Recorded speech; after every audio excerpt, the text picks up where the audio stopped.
Welcome to the Wisconsin Music Podcast.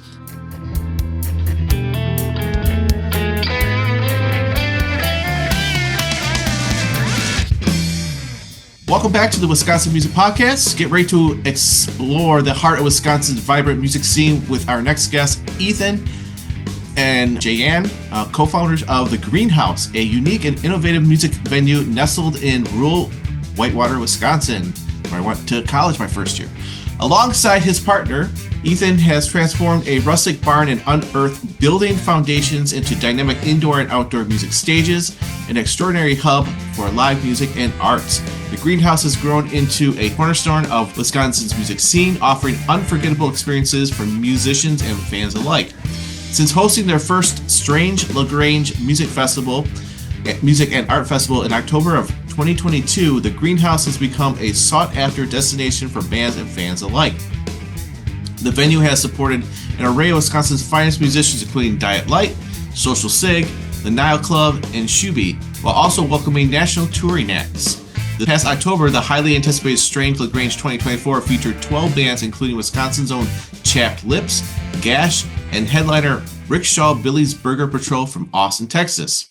Ethan's and Jayanne's passion for fostering a supportive community extends beyond the music as they create space for physical artists and creators to showcase their work at every event. Whether managing bookings, logistics, sound, or social media, they do it all, fueled by their love of the craft and the connections that help forge in the artistic community. Journey of building the Greenhouse, their vision for Wisconsin's music scene and what makes this venue a hub for artistic connection and innovation. So guys, welcome to the Wisconsin Music Podcast. Thank you for having us. Thank you. So can you tell the listeners a little bit about your journey into the music and how it led to creating the Greenhouse? I guess to start off, we're both huge music fans, have been most of our lives, and just getting back into the Wisconsin local music scene in 2021, 2022, on that area. We started living at this property around that time, and the stars aligned, and we have the ability and the space to make things like music festivals and live music concerts possible. So once we kind of had that seed, we just kind of went forward and got to work with tractors and clean out old foundations, like you mentioned, and acquiring equipment to have the ability to put on live productions. And since first Strange Grange in 2022, we've had more than 100 bands out here in that time, and it's just growing and growing. There's more interest in fans to come out here, and bands are reaching out to us more and more every year. So Excellent. Pretty awesome. Excellent. So what inspired you to renovate a barn and the outdoors and unearth the outdoor stages? And can you walk us through the transformation of all that work? Well, it kind of all started when Ethan was already living on this property. He was renting a room, and I came and I moved in and everything, and we both realized that we were both very passionate about music, and then being able to explore the local music scene together, it was pretty awesome, and we realized how much of a blessing it was to come across this property, and we kind of just took advantage of the fact that we had so much space already, and we started working from there. Yeah, the barn itself structurally is very sound. It needed a lot of cleaning up and just tweaking, adding doors, a lot of electricity. I've done an incredible amount of electrical work, getting outlets and power and making sure everything is safe and up to code. Right. The building, we've had quite a hurdle to overcome with the amount of, we're very visible. We're right on a major highway, so we draw a lot of attention from the local community, and it's good attention.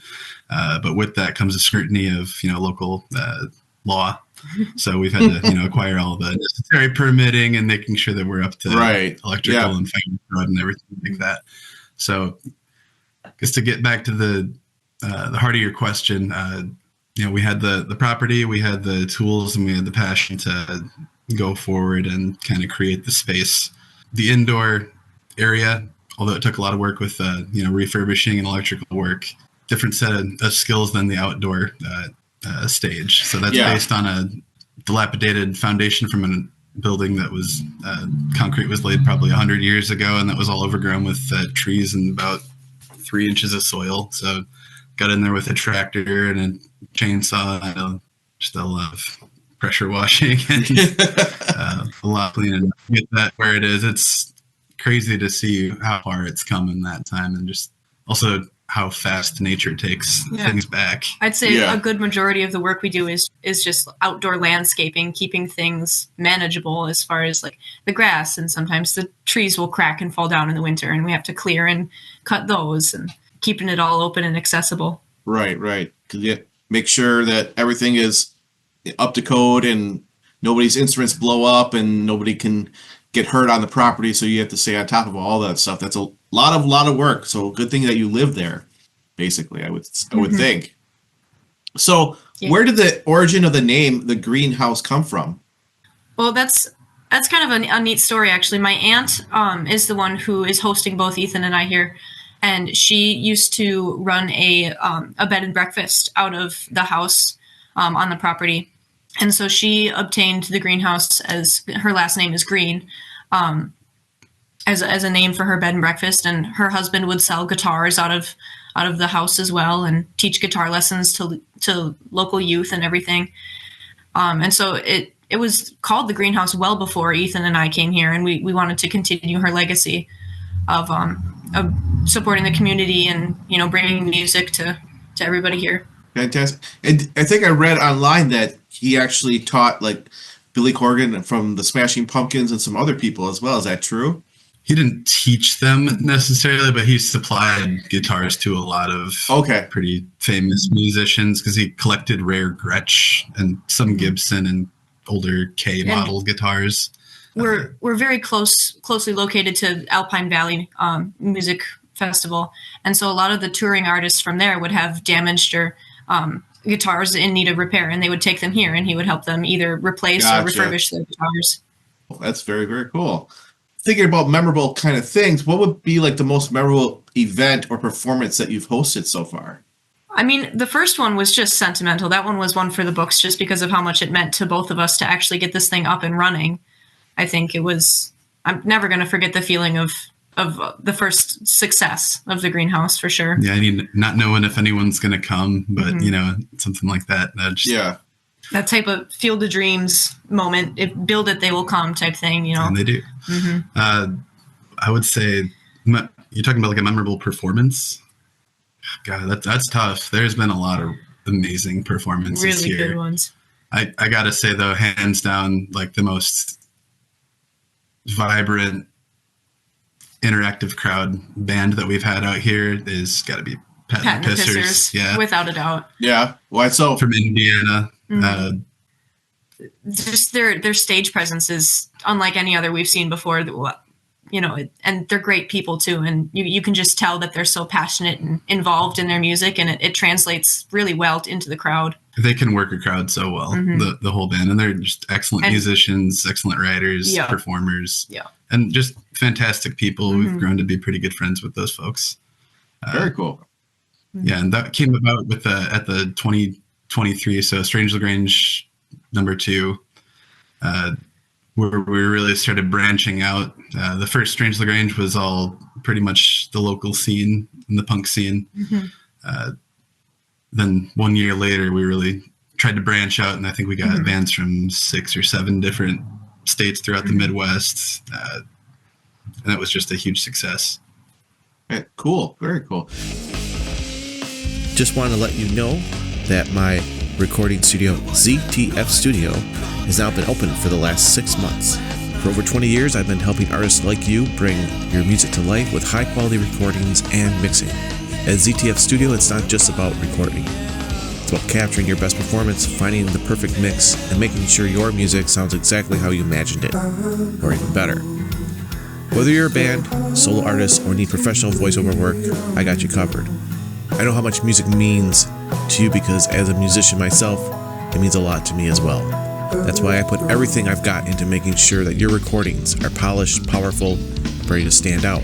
So if you're ready to take your sound to the next level, let's make it happen. Contact me at ztfstudio@gmail.com. Call me at 262-757-8120. Check out some recordings that I have up on my website at ztfstudio.com. I also have Instagram, which is under ZTF_studio. Contact me whenever you have any questions or would like to book a session. Thanks.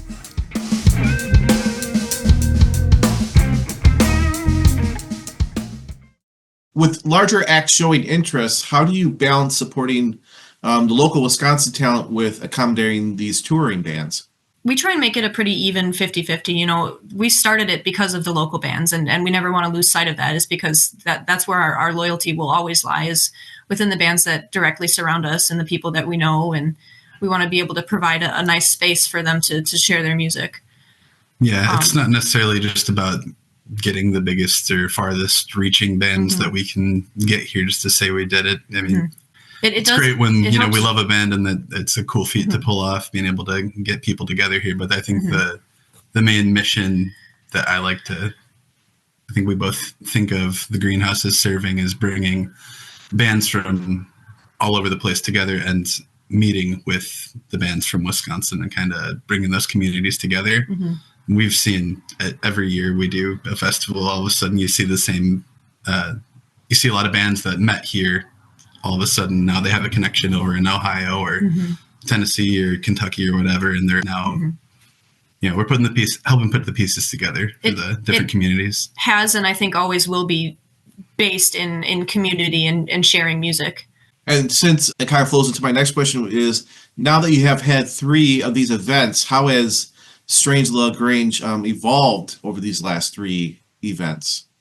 I think we kind of grow and add a little bit more each time. We're in the early planning stages now for Strange Grange 2025. But I would say each year, the first year was pretty bare bones. We just put in all the work to get it out of under the dirt and get all the bands together and equipment sourced, borrowed, I think mostly for that. Doing more of hard installs with our equipment, making everything more seamless, for the production side of things, just attaining all the equipment and learning how to use it as far as stage lights, our soundboard and all the sound equipment.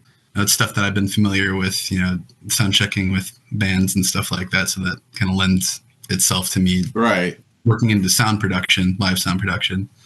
But Strange Grange, the first year was bare bones. The second year we started having immersive light shows with Seeing Circles. He's a good friend of ours, Sam. And he's back last year. I imagine he'll be back again this year. And his skill set's growing, and it's interesting to see that, come to light during events. Yeah. I've had other visual light artists that do projection mapping and stuff like that, kind of doing more immersive light projects on our property outside of just over the bands. So more art, I would say, and art demonstration. As it keeps growing and as it keeps growing larger and larger, and more people are showing up, I think it's pretty important to continue a lot of the things staying the same. We have the giant 9-foot werewolf that we bring out every year.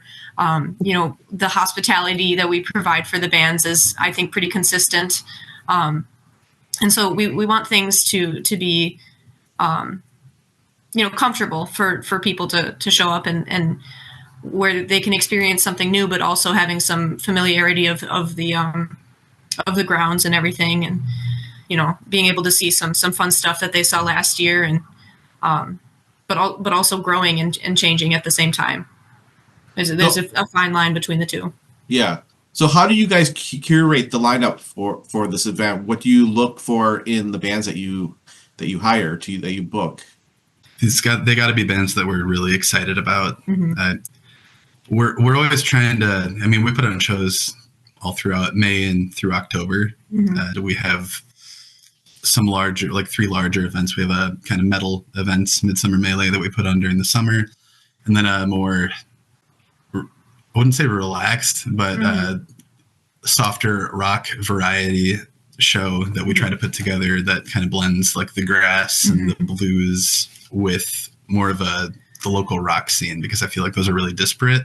You know, you get like a lot of the bluegrass and jammy stuff that kind of gets sucked into the mainstream festival event type stuff. And I feel like there's a bridge between the more local rock community and that regional community that could be made. So that's what we try to do with that one. And Ethan and I both have very eclectic music tastes, and we really appreciate all different types of music and love hearing new stuff that's exciting to us. And especially like new musicians starting out, we're always going to go and see a show of somebody we've never heard before, just for the curiosity of it and, you know, the opportunity that it presents for the different musicians.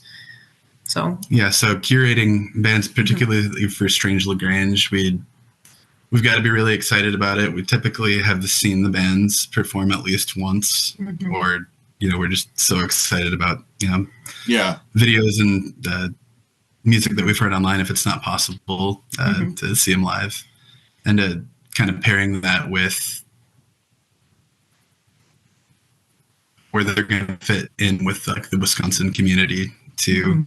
You know, you don't want it to be, you know, a big monotone day of music. No one wants to listen to the same type of rock or the same type of all day. It's going to be eclectic yet cohesive. You know, that's kind of a juxtaposed way to look at it. But and so it works. Another thing that we think about often is the diversity of the band members in each of the bands. You know, we want equal representation for everybody who comes through here, and we want to be able to showcase all the different types of skills that different types of people would bring to the table.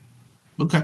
And then speaking of that, like this past year's festival featured Rickshaw, Billy's the Burger Patrol from Austin, Texas. So how did that come about? I've been a fan of Rickshaw Billy for quite a long time, and it got to the point where we had grown enough that I thought that was, you know, a good next step for us as a venue to bring sort of a bigger name. Yeah, that's sort of an exercise in our merit and our booking capabilities. You know, that was kind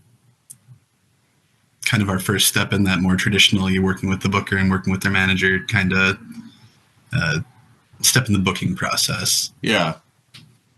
Okay.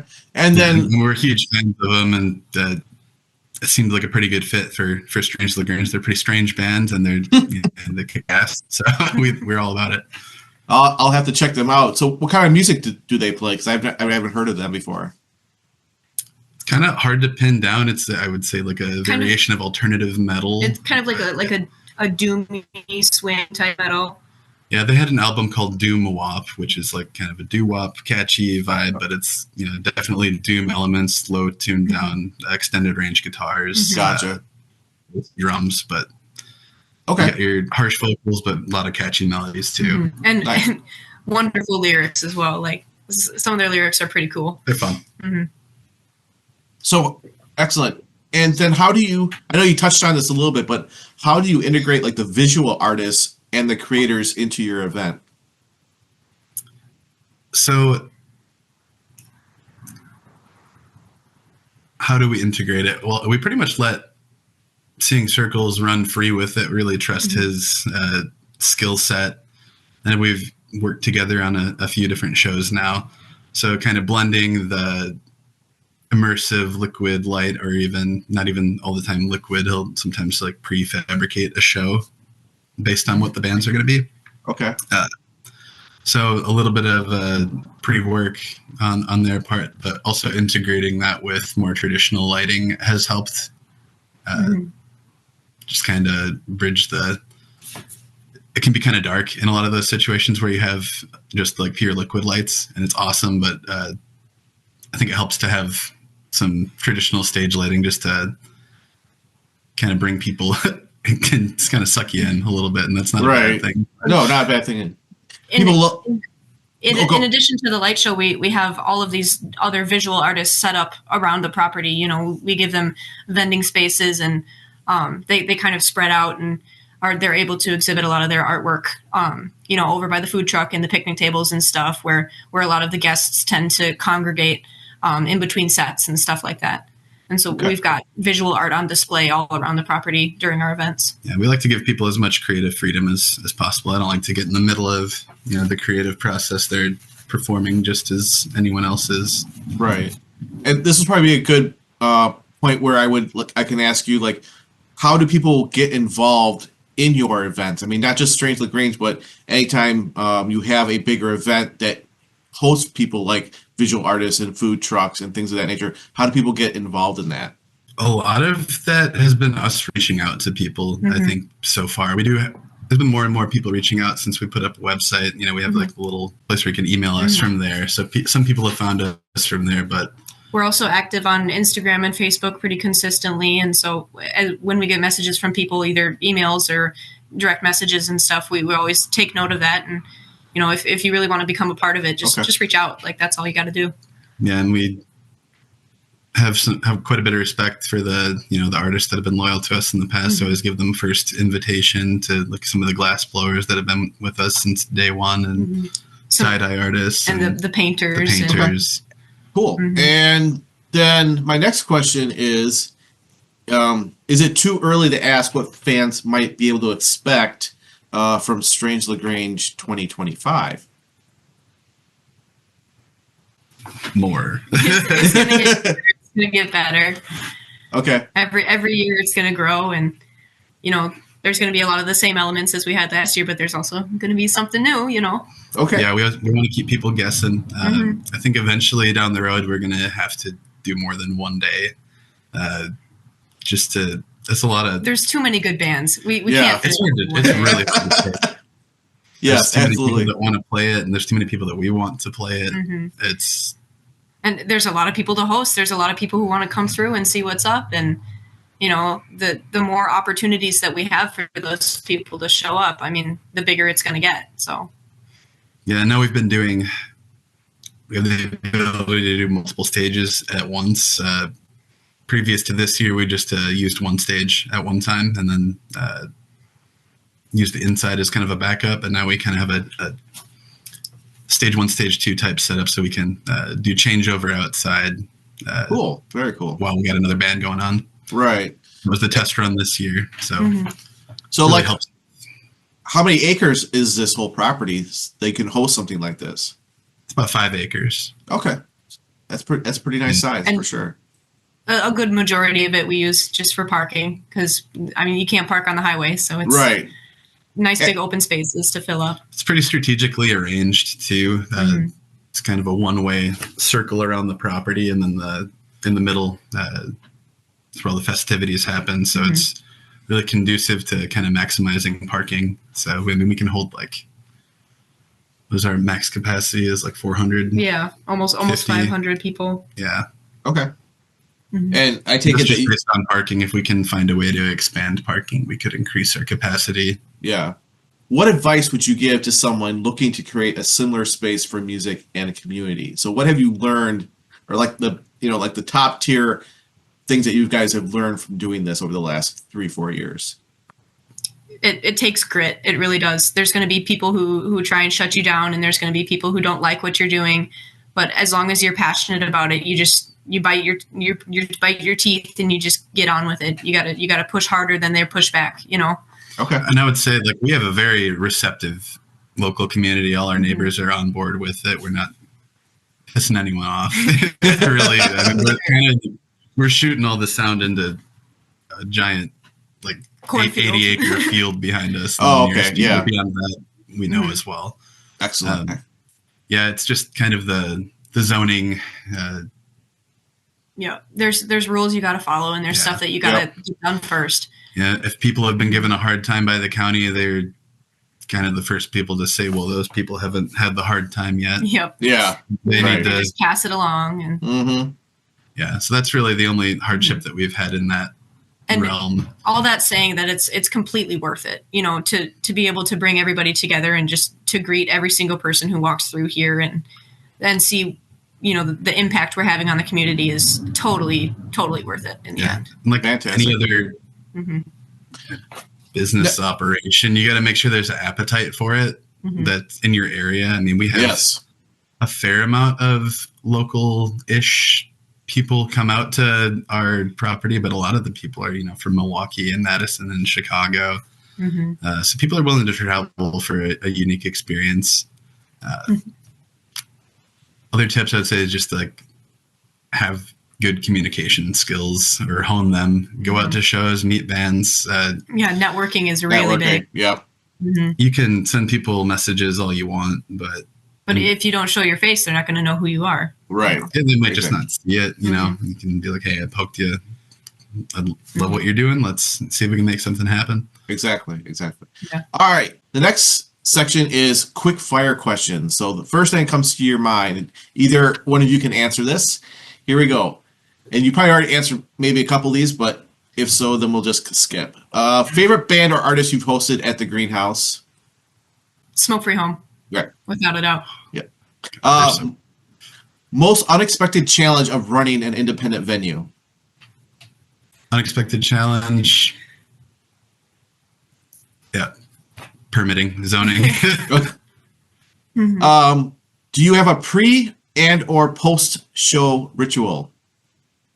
Donuts. Every morning In the after a morning, show, we usually go get donuts or breakfast in a diner or something sweet, you know. Excellent. One word to describe the energy at the Greenhouse during a festival. Wholesome, I think. Cool. Genuine. Excellent. Dream artist or band to perform at your venue? Oh my God, where to start? Right now, we're really looking at Die Spits. We saw them last year, and they opened for Emil and the Sniffers, and they were phenomenal. You know, they're a newer band, and they're doing some pretty interesting stuff. They're out of Austin, Texas, too, I believe. Yeah. And the last one is best advice you've ever received about running a music festival. Probably something that Lynn said to us. You know, she constantly just encourages us with whatever we're facing. You know, Lynn Green is probably our biggest supporter here, and you know, she gives advice all day long. She's one of the wisest people we know. So keep going. Yeah. Keep going. Yeah. Cool. Last thoughts before I let you guys go tonight. I really appreciate this opportunity to be able to share about what we're doing here and everything like that. Yeah, it's really cool that you're doing what you're doing. I appreciate having people out there shining a light on the Wisconsin music scene. And I appreciate what you guys are doing and keeping live music alive, you know, especially in Wisconsin. And I take it a lot of these bands are original music-based bands, which is in Wisconsin is very hard sometimes to find places for original bands to play. So thank you so much for having that. Absolutely.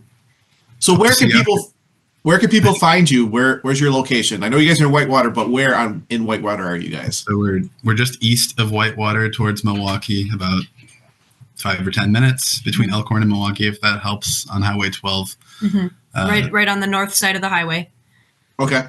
Yeah, we're easy to find on Google Maps. You can look for the Greenhouse, and we come up there, and it's pretty apparent that it's us. We're right across from a cemetery if you're looking from the sky. So you got the dead listening.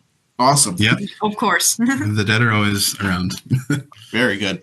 And it's the Greenhouse on Instagram, Facebook, and your website, I believe, is also thegreenhouse.com. Yeah, so our Instagram and Facebook URL is green, GREENE.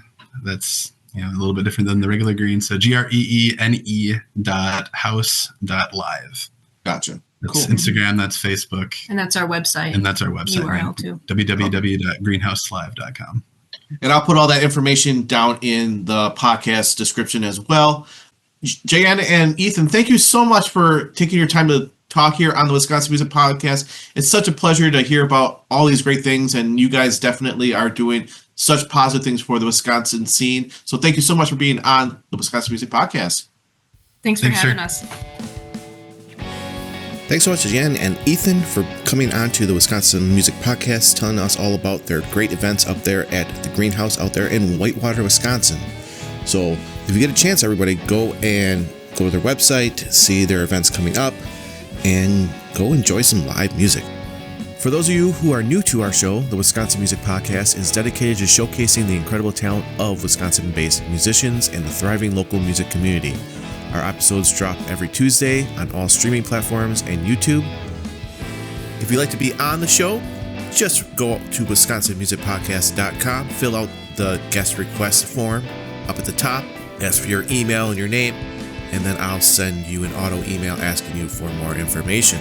If you are enjoying these episodes, please consider donating to the Wisconsin Music Podcast. Donations help pay for the website and putting the podcast up on streaming services, and also getting our name out there to all Wisconsinites and others that are interested in our great music here in Wisconsin. Donations are secured through PayPal and Stripe. All you have to do is go to the website and click on Donate to WMP. You can also head over to our Instagram and Facebook pages and like us there. Leave some comments. Also go to the podcast review section of your podcast player and leave a 5-star review. Would be great. You can also head over to YouTube and watch the interviews and leave comments there as well. Well, thanks again for tuning in to another episode of the Wisconsin Music Podcast. Once again, I'm Zach Fell, your host and creator of the Wisconsin Music Podcast, where I love to amplify the great sounds coming out of the Wisconsin state. We have great talent here, great support, great listeners. Have a great week, everybody, and we'll see you next time.